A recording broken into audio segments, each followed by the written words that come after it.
नमस्कार बच्चों, इस वीडियो में आपका स्वागत है। आज हम अमेरिका के राष्ट्रपति की शक्तियों का अध्ययन करेंगे। अमेरिका का राष्ट्रपति दुनिया की सर्वाधिक शक्तिशाली कार्यपालिकाओं में से एक है और वह अनेक प्रकार की शक्तियों का प्रयोग करता है। आज हम देखते हैं कि उसकी शक्तियाँ किन क्षेत्रों में हैं। अमेरिका चूंकि कार्यपालिका का प्रधान होता है, इसलिए कानूनों के क्रियान्वयन की उसकी सबसे पहली जिम्मेदारी होती है। राष्ट्रपति का यह कर्तव्य है कि वह यह देखे कि कांग्रेस के द्वारा बनाए गए कानून पूरी तरह से लागू हों। वह कानूनों के क्रियान्वयन के लिए विशाल प्रशासन का संचालन करता है, जिसे लोक प्रशासन कहा जाता है। लोक प्रशासन का उद्देश्य ही कांग्रेस के कानूनों का क्रियान्वयन करना होता है। इस प्रशासन के संचालन के लिए वह अपने मंत्रिमंडल में विभिन्न मंत्रियों को नियुक्त करता है और इन मंत्रियों के माध्यम से और विभिन्न प्रशासनिक अधिकारियों के माध्यम से विशाल प्रशासन का संचालन करता है। संविधान में कहा गया है कि शासन की शक्ति अमेरिका के राष्ट्रपति के हाथों में होगी और उसका प्रशासन भली प्रकार से चलता रहे, इसकी अंतिम जिम्मेदारी उसी की है। और उसके प्रशासन संबंधी विभिन्न दायित्वों के बारे में कांग्रेस समय समय पर रिपोर्ट मांगती है और राष्ट्रपति को अपने कार्यों के बारे में प्रतिवेदन कांग्रेस के पास भेजने आवश्यक होते हैं। अपने विशाल कार्यपालिका संबंधी शक्तियों के संचालन के लिए उसे अनेक नियुक्तियां करनी होती हैं। वह कैबिनेट के सदस्यों की, राजदूत, उच्चतम न्यायालय के न्यायाधीश तथा अन्य अनेक वैदेशिक और आंतरिक उच्च अधिकारियों की नियुक्तियां करता है। नियुक्तियां दो प्रकार की होती हैं, उच्च स्तरीय नियुक्तियां और निम्न स्तरीय नियुक्तियां। उच्च स्तरीय नियुक्तियां सीधे राष्ट्रपति के द्वारा की जाती हैं और इन नियुक्तियों के पुष्टिकरण के लिए सीनेट का अनुसमर्थन आवश्यक है।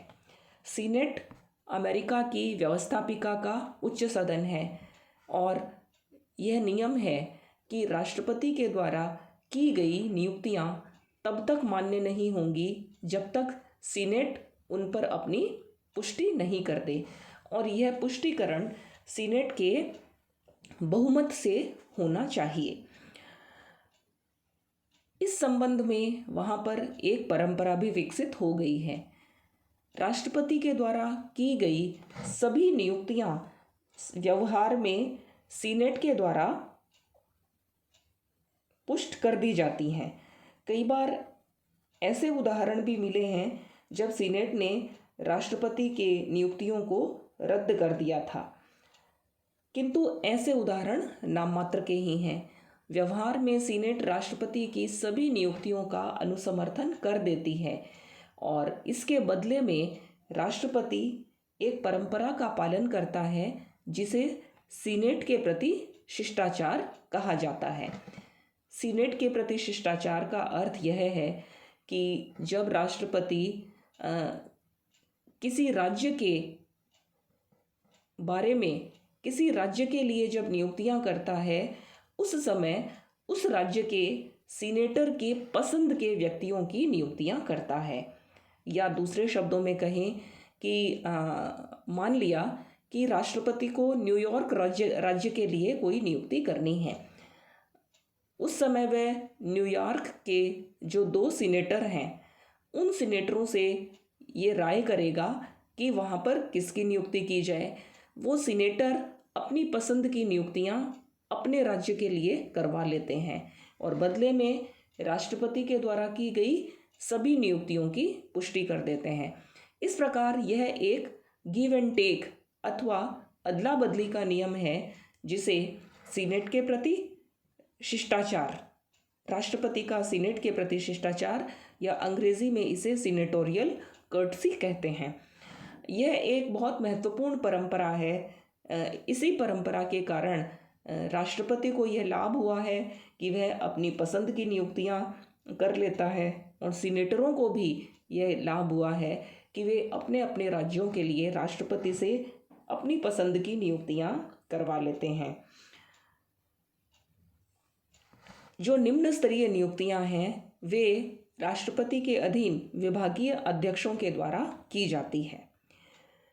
नियुक्तियों के बारे में एक और अंतरिम व्यवस्था यह भी है कि जब सीनेट का अधिवेशन नहीं चल रहा होता है, उस समय राष्ट्रपति को यह अधिकार है कि वह आवश्यकता पड़ने पर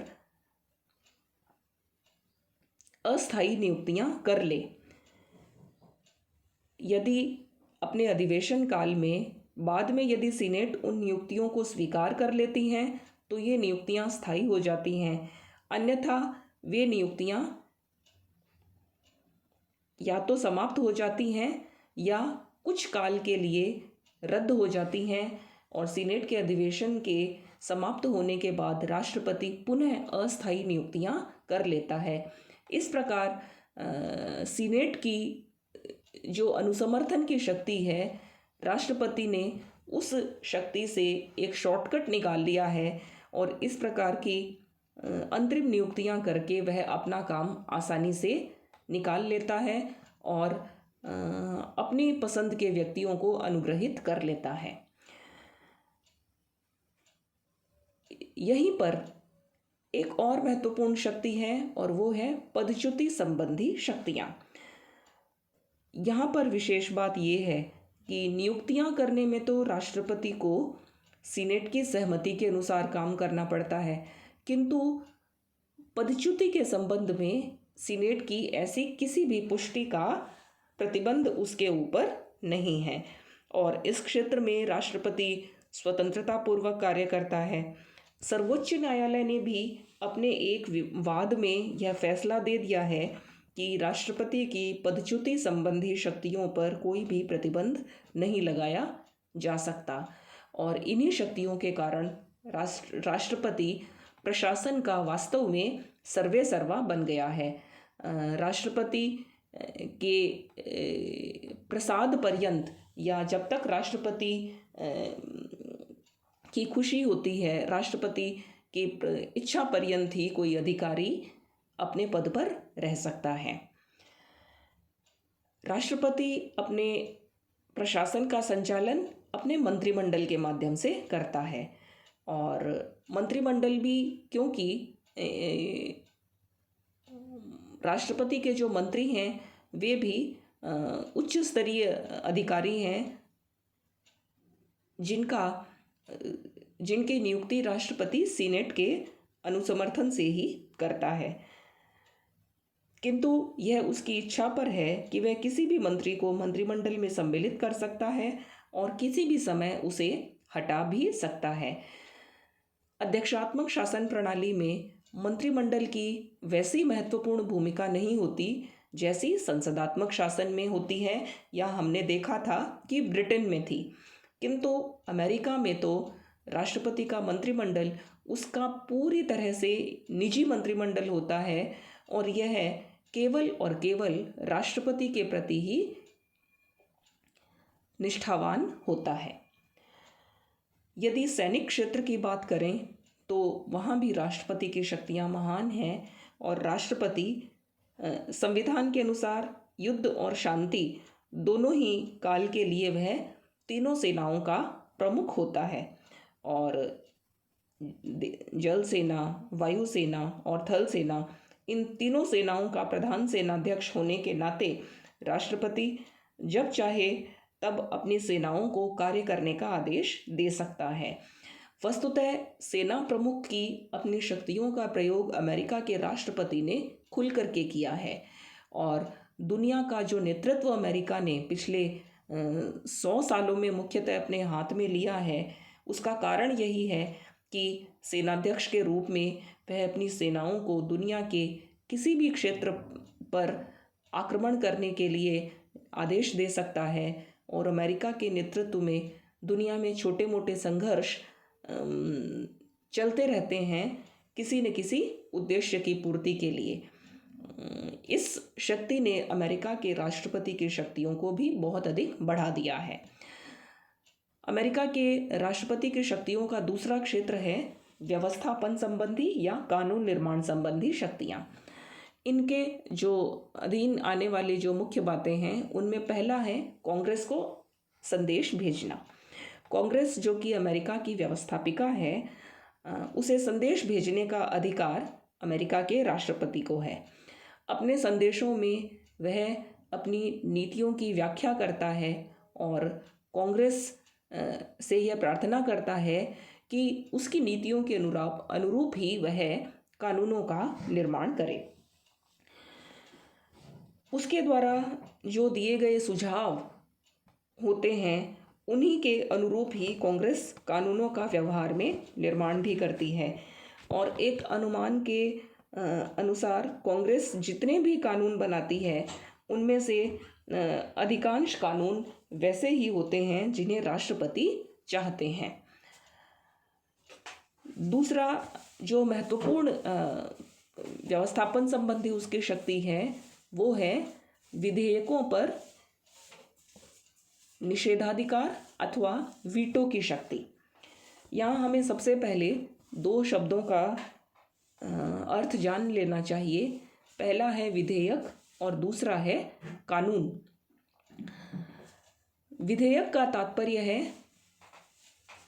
कानून बनने से पहले जो उसका प्रस्ताव है या जो प्रारूप है उसे विधेयक कहते हैं, और कानून उसे कहते हैं जब विधेयक पर दोनों सदनों से पारित होने के बाद राष्ट्रपति के द्वारा अंतिम हस्ताक्षर हो जाते हैं। कोई भी विधेयक तभी कानून बन सकता है जब राष्ट्रपति के उस पर अंतिम हस्ताक्षर हो जाए। किंतु यहाँ राष्ट्रपति के पास एक महत्वपूर्ण अधिकार है, वो यह है कि राष्ट्रपति यदि उचित समझे तो उस विधेयक पर हस्ताक्षर करने से इनकार कर सकता है। इसे ही निषेधाधिकार अथवा वीटो कहते हैं। किंतु वह मनमाना प्रयोग अपने निषेधाधिकार का नहीं करता। उसको इसके बारे में संविधान से यह शक्ति मिली हुई है कि वह अपने निषेधाधिकार का जो प्रयोग है वो दो प्रकार से कर सकता है। पहला तो ये है कि जब राष्ट्रपति के पास कोई विधेयक लाया जाता है तो उसे 10 दिन के भीतर ही उस पर अपने हस्ताक्षर करके पुनः कांग्रेस को लौटाना पड़ता है। यदि विधेयक प्राप्त करने के 10 दिन की अवधि के भीतर राष्ट्रपति उस पर अपने हस्ताक्षर कर देता है तो वह विधेयक कानून बन जाता है। किंतु 10 दिन की अवधि में यदि राष्ट्रपति उस पर अपने हस्ताक्षर नहीं करता और वह अपनी टिप्पणियों के साथ उन्हें कांग्रेस के पास पुनः भेज देता है कि जिन बिंदुओं पर संशोधन की आवश्यकता है उस पर कांग्रेस पुनः विचार करे और संशोधन के साथ विधेयक फिर से राष्ट्रपति के पास भेजे, इसको निलंबनकारी निषेधाधिकार भी कहते हैं। निलंबन का अर्थ यह है कि राष्ट्रपति केवल एक बार किसी भी विधेयक को कांग्रेस के पास पुनर्विचार के लिए भेज सकता है।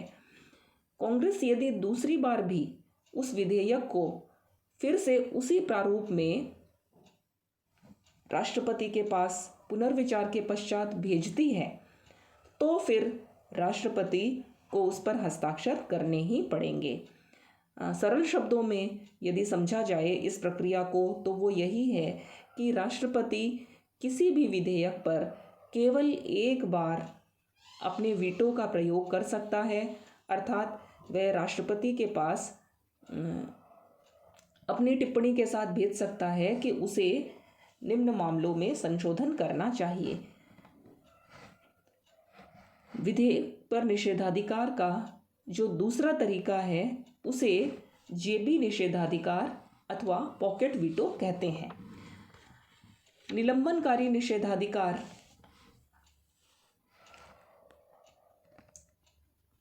10 दिन के भीतर भीतर राष्ट्रपति को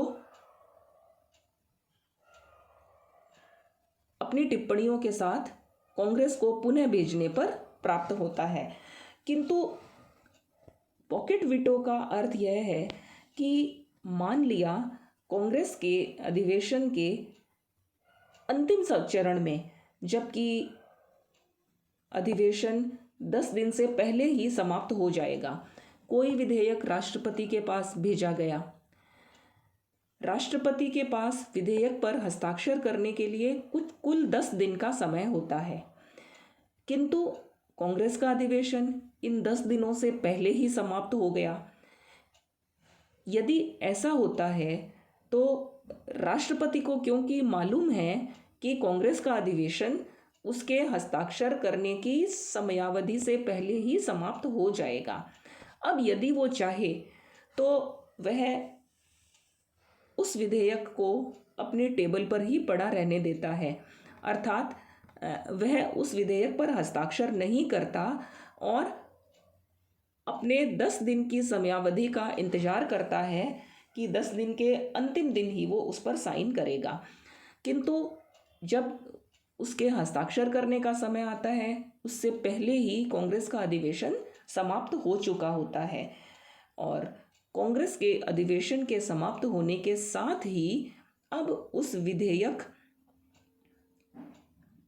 का भविष्य भी समाप्त हो जाता है, क्योंकि किसी भी कानून के लिए यह नियम है कि एक ही बार के अधिवेशन में वह कांग्रेस के दोनों सदनों के द्वारा पारित होकर के राष्ट्रपति के द्वारा हस्ताक्षरित भी हो जाना चाहिए। यदि ये तीनों प्रक्रियाएं एक साथ एक ही अधिवेशन में नहीं होती तो वह विधेयक रद्द हो जाएगा। तो इस प्रकार से कांग्रेस के अधिवेशन के अंतिम जो 10 दिन से भी कम दिन का जो कोई विधेयक होता है जो राष्ट्रपति के पास जाता है, राष्ट्रपति उस पर बिना कार्यवाही करे ही उसको समाप्त कर देता है। इसको यदि सरल शब्दों में समझे तो ये कह सकते हैं कि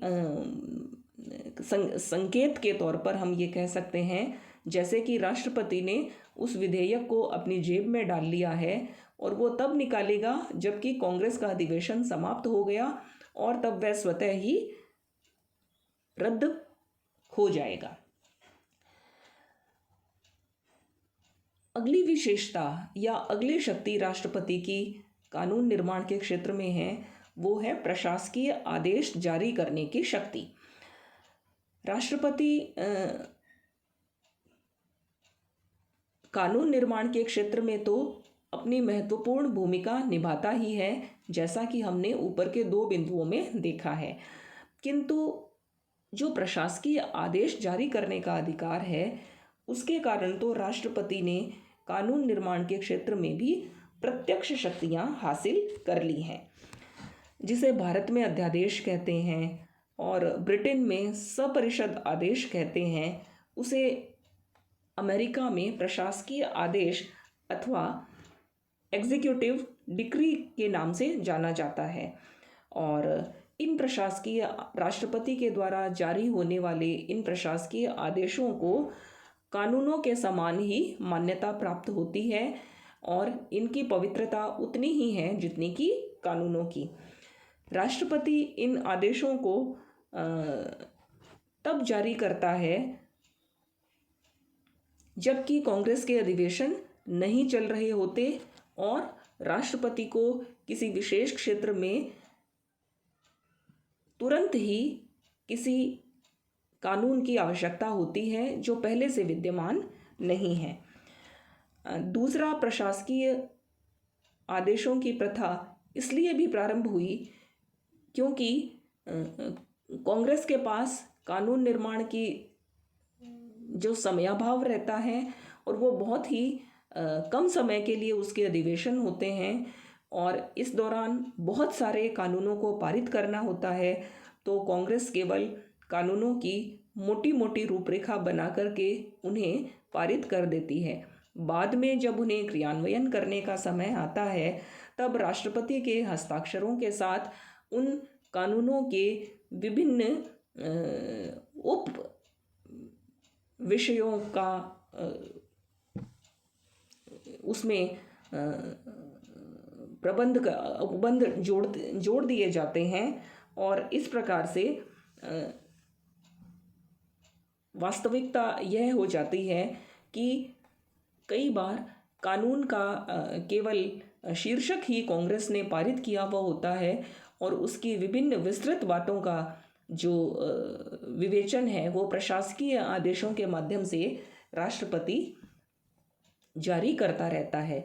इसलिए कानून निर्माण के क्षेत्र में वास्तविक शक्तियां प्रशासकीय आदेशों के माध्यम से राष्ट्रपति के पास आ गई हैं। कांग्रेस के विशेष अधिवेशन बुलाने का अधिकार। राष्ट्रपति यदि यह समझे कि किसी विशेष समय में किसी विशेष कानून के निर्माण की आवश्यकता है या किसी विशेष संकट के क्षेत्र में कांग्रेस के द्वारा कुछ कानूनों को शीघ्र ही निर्मित किया जाना चाहिए, तो वह राष्ट्रपति कांग्रेस से यह प्रार्थना कर सकता है कि वे अपने विशेष अधिवेशन बुलाए और इस प्रकार से वह कांग्रेस के विशेष अधिवेशनों को आमंत्रित कर सकता है। किंतु इसके लिए उसे कांग्रेस से स्पष्ट प्रयोजन बताना होगा कि किन उद्देश्यों की पूर्ति के लिए वह कांग्रेस के अधिवेशन बुलाना चाहता है। राष्ट्रपति की अगली महत्वपूर्ण शक्तियां, जो कि किन्हीं भी शक्तियों का हृदय होती हैं, वो हैं वित्तीय शक्तियां। बजट के निर्माण का अधिकार, क्योंकि बजट भी एक प्रकार का कानून ही होता है और कानून निर्माण का अधिकार मूलतः कांग्रेस के पास था, किंतु अब व्यवहार में राष्ट्रपति ही देश के वार्षिक बजट का निर्माण करता है। राष्ट्रपति के ही निर्देशन में बजट बनाया जाता है और 1921 के बजट और अकाउंटिंग अधिनियम के द्वारा अब राष्ट्रपति सरकार का सामान्य मैनेजर आर्थिक मामलों में बन गया है। राष्ट्रपति ही व्यवहार में बजट का निर्माण करता है और उसी बजट को राष्ट्रपति ही खर्च करता है। इसलिए देश के वित्त पर वास्तविक नियंत्रण आज कांग्रेस का नहीं होकर के राष्ट्रपति का ही हो गया है। किंतु यहाँ यह ज़रूर है कि राष्ट्रपति को अपने खर्च का विस्तृत विवरण या प्रतिवेदन कांग्रेस को भेजना पड़ता है। अगली शक्तियाँ हैं न्यायिक शक्तियाँ। न्यायिक शक्तियों में जो मुख्य हैं वो है देश के सर्वोच्च न्यायालय के और अन्य केंद्रीय न्यायालयों के न्यायाधीशों की जो नियुक्ति का अधिकार है वो राष्ट्रपति का है। इसके साथ ही जिन क्षेत्रों में महाभियोग के द्वारा पदच्युति है, उन महाभियोग के अतिरिक्त पदच्युति संबंधी अन्य जो न्यायिक अधिकारियों को पदच्युत करने का अधिकार भी राष्ट्रपति को ही है। राष्ट्रपति को एक और महत्वपूर्ण अधिकार है कि वह उन व्यक्तियों को छोड़कर जिन्हें महाभियोग लगाकर दंडित किया जा सकता है, राष्ट्रपति अन्य मामलों में क्षमादान दे सकता है और अपनी इस शक्ति के अधीन वह अपराधी को पूर्ण क्षमा दे सकता है, उसकी सज़ा को कम कर सकता है, उसके सज़ा के स्वरूप को बदल सकता है, सामूहिक रूप से जो सज़ा है उस सज़ा को कम करके कुछ व्यक्तियों तक सीमित कर सकता है। वैदेशिक क्षेत्र में उसकी शक्तियाँ अत्यंत महान हैं।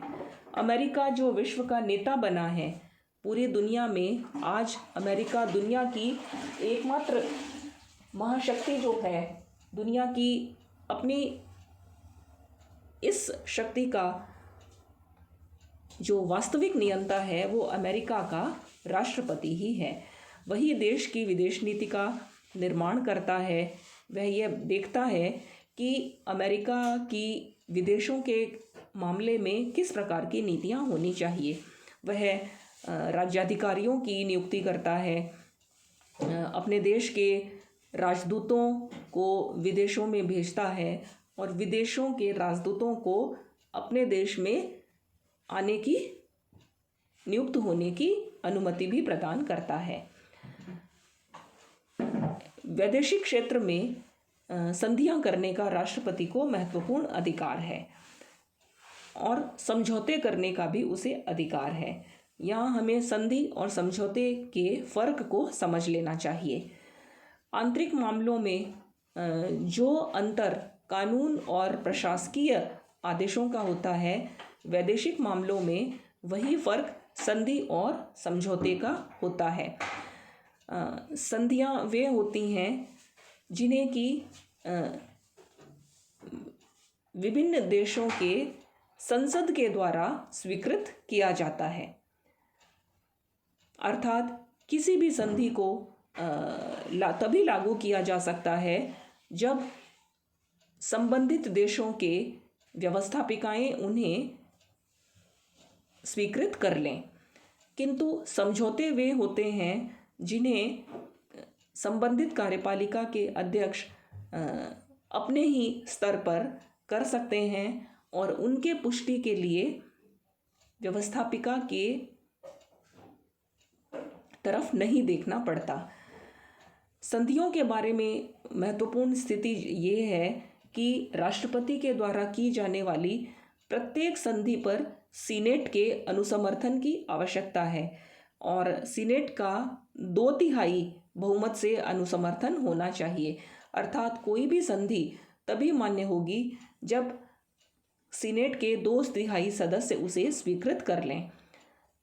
विश्व प्रसिद्ध प्रथम विश्व युद्ध के बाद जो वर्साई की संधि की गई थी, जो अमेरिकी राष्ट्रपति के प्रयासों से ही हुई थी, किंतु उसी वर्साई की संधि को सीनेट ने मानने से इनकार कर दिया था और फलस्वरूप अमेरिका राष्ट्र संघ का सदस्य नहीं बन पाया था।